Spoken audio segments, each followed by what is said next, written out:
Hello, fellow cyborgs, and welcome back to the Bronte Binge 2019, where I talk to you about, I give you reviews of the books Bronte related that I read in the year 2019. Today, we're here to talk about The Glass Town Game by Catherine M. Valenti. This was very disappointing. This is my lowest rated Bronte Binge book this year so far. I hope it is the lowest rated book that I read. This was a 2-star read, and that was kind of being generous. I fear to sound snarky or mean during this review, so this will be hopefully a short one because I definitely don't want to go on and on and on about all the things I didn't like. But I think that Valenti's intention behind writing this was just, it didn't follow through. I buddy read this with M.A. Anders. She DNF'd it at one point and then picked it back up so that she could talk about it with me. I'm glad she finished it with me. I'm glad that I wasn't the only one who was unimpressed, but I am sorry that she felt similarly to me about this one. I think we both agree that part of the issue was that we came in with completely incorrect expectations for what this book is. By the back blurb, it sounds like the 4 Bronte siblings build Glasstown and Gondel, which are the actual towns that they did build in their imagination as children and young adults. And one day they are sucked into the pages of these towns, and then chaos and adventure ensues. The main issue, if I had to boil it down to one issue I had with the Glasstown game, my big question is, who is your audience? The main characters, the 4 siblings, the 4 Bronte siblings, are 8 years old is the youngest, and 12 years old is the eldest, Charlotte. On the back of the book, this says ages 10 and up. However, the overly lyrical, using large vocabulary, and also a character who makes up words by using compound words like fabulmazing instead of fabulous and amazing, make me think that this would be an incredibly advanced book for a 10, 11, 12, maybe even 13-year-old. So the language in here is very advanced for a middle grade book. And in fact, M.A. Anders, who is an adult, but English is one of her acquired languages, she was not born speaking English, had a hard time with this work. The other really weird thing, and I'm going to point to one specific plot point in here. At a certain point, Charlotte and Emily need to go to the Wildfell Ball, where a bunch of these diplomats and important people of Glasstown are going to be. They need to ask a favor. All of these diplomats there are historical figures that you and I would recognize. The Duke of Wellington is there, Jane Austen is there, Percy and Mary Shelley are there, Lord Byron is there. However, these dignitaries in this world are like 11, 12, 13, maybe 15 at the most.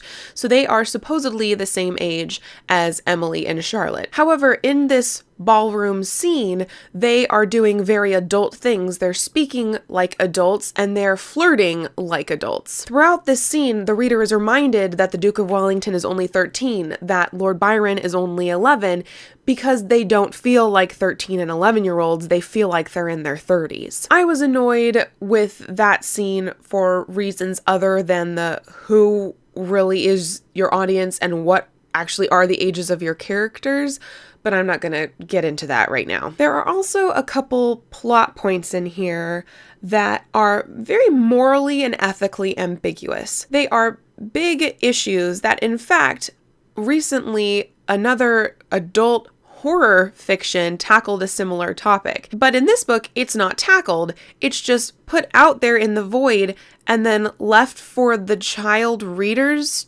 to judge. And finally, we have the author's note, or the acknowledgement section, where Valenti kind of talks about her intention behind this book. She says, "It is my deep hope that the children, young and old, who wander through this glass town may find their way from it to Jane Eyre, Wuthering Heights, Agnes Grey, and all the other glorious works of the Bronte sisters." And as inspiring as that intention might be, I think this failed to do that. If your readers are truly 10 years old and they're reading this, they're middle grade readers and they're reading this, chances are they have not read Jane Eyre, Wuthering Heights, Agnes Grey. So all of the references that are in this book to the Bronte works are completely meaningless to them. They don't even know that they can find more about those little tidbits in other books. But if your reader is an adult